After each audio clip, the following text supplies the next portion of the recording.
retrouve aujourd'hui donc pour notre deuxième journée de discussion livresque. Et donc le sujet d'aujourd'hui ça va être lire en VO ou lire en VF.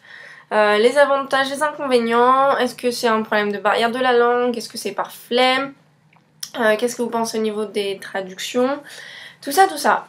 Donc je vais commencer d'abord par vous dire moi ce que je lis principalement et après on discutera un peu plus. Donc, certains le savent peut-être, d'autres non, peut-être personne, je sais pas. J'ai fait 3 ans d'études de littérature anglo-américaine. Je préfère donc lire en VO, ça paraîtra logique. De même que je préfère lire en VO, enfin du moins en anglais, parce que malgré tout on aura toujours une perte à la traduction.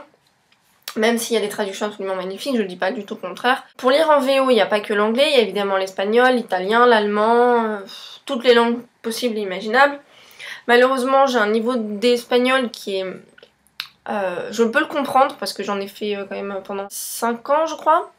J'en ai fait 5 ans et j'avais un très bon niveau à l'époque, donc je pourrais le comprendre, mais peut-être pas tout non plus. L'italien, c'est vraiment un niveau scolaire, donc... Au niveau des langues, moi, je peux lire qu'en anglais. Si vous pouvez lire en plusieurs langues, enfin, c'est vraiment super. Moi je sais que j'adorerais pouvoir lire en plusieurs langues, être trilingue, quadrilingue, etc. Mais on va se concentrer donc pour moi lecture en VO anglais et lecture VF.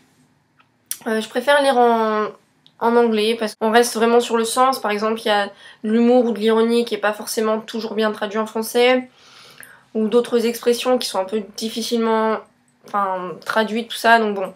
Je préfère lire en VO, et comme je le disais hier donc dans la vidéo précédente, les livres en anglais sont toujours moins chers. Enfin, sur The Book Depository on trouve vraiment des prix mais cassés quoi, donc pour moi c'est vraiment le must quoi, de lire en anglais, et en plus de trouver les livres moins chers, pour moi c'est ce qu'il y a de mieux. Maintenant c'est vrai que j'essaie de lire un peu plus en français depuis que je suis rentrée d'Angleterre, parce que je me dis que c'est quand même bien de garder un pied dans sa langue natale. Après avoir fait 3 ans d'anglais et surtout avoir passé 1 an en Angleterre, j'en perdais un peu mon français, il faut le dire, au niveau de la lecture, tout ça, des expressions. Donc je me suis dit que c'était quand même assez important que je me remette à lire en français. Mais c'est vrai que parfois, je suis pas trop fan non plus des traductions. Par exemple, je sais pas, après j'ai pas lu en anglais donc je peux pas dire, mais par exemple pour le tome 1 de 4 filles et un jean, j'ai trouvé que les transitions étaient super mal faites au niveau de la mise en page, tout ça, donc après peut-être qu'en anglais c'était pareil, donc ça aurait été aussi nul, enfin pour moi en tout cas. Mais bon voilà, donc c'est vrai que je préfère lire en VO. Maintenant je sais qu'il y a beaucoup de gens qui veulent pas trop lire en anglais. Alors est-ce que c'est par problème de langue, parce qu'effectivement c'est vrai que pour lire un livre il faut quand même connaître un certain nombre de vocabulaire, il faut connaître à peu près pas mal sa grammaire, tout ça, donc peut-être est-ce un problème de langue, et dans ces cas-là, c'est vrai que c'est dommage parce que du coup, même pour un livre qui sort que vous avez très envie de lire d'un auteur anglo-américain ou quelque chose comme ça, vous devez attendre sa sortie en France. Est-ce qu'il sera vraiment traduit en France? C'est la question. Donc c'est vrai que c'est assez problématique. Maintenant, il y a des gens aussi qui sauraient lire en anglais mais qui ont la flemme parce que ça dure plus longtemps, parce que bon, certes, ils savent lire en anglais mais ils ont quand même plus de mal, donc ils mettront plus de temps à le lire. Et est-ce que pour vous c'est vraiment une corvée de lire en anglais? Est-ce que ou dans une autre langue d'ailleurs, parce que si vous parlez plusieurs langues, peut-être que vous pouvez aussi acheter des livres, par exemple les livres de Carlos Withafen, je sais qu'il y en a beaucoup qui les aiment. Est-ce que vous les lirez en espagnol si vous le pouviez? Je pense qu'il y a beaucoup plus de jeunes maintenant qui se mettent à lire en anglais, mais je pense que c'est pas encore tellement répandu. C'est un peu dommage parce que vraiment on perd à la lecture, et je suis sûre que des textes même d'auteurs, je sais pas, russes ou espagnol, allemand, tout ça, c'est sûr que moi si je les lisais en français, j'y pense que je perdrais au change aussi, parce que malgré tout la traduction elle est très bonne, mais voilà, malgré tout c'est pas la langue d'origine, c'est pas... On perd dans un sens un peu le style de l'auteur, parce que on prend le style un peu de la traductrice ou du traducteur, donc bon, voilà. Je suis vraiment plus pour lire en VO, du moins en VO anglais bien sûr. Je préfère lire en anglais. Voilà, je trouve les mots magnifiques en anglais. Bon, maintenant j'aurais pas fait ces études là si j'aimais pas l'anglais, mais donc voilà, j'essaye quand même de lire un peu plus en VF maintenant, même si déjà par rapport à la vidéo d'hier, je trouve que les prix sont quand même beaucoup plus accessibles, donc voilà. Mais c'est vrai que je conseillerais à tous ceux qui ont peur de commencer parce qu'ils n'ont pas forcément un très bon niveau d'anglais.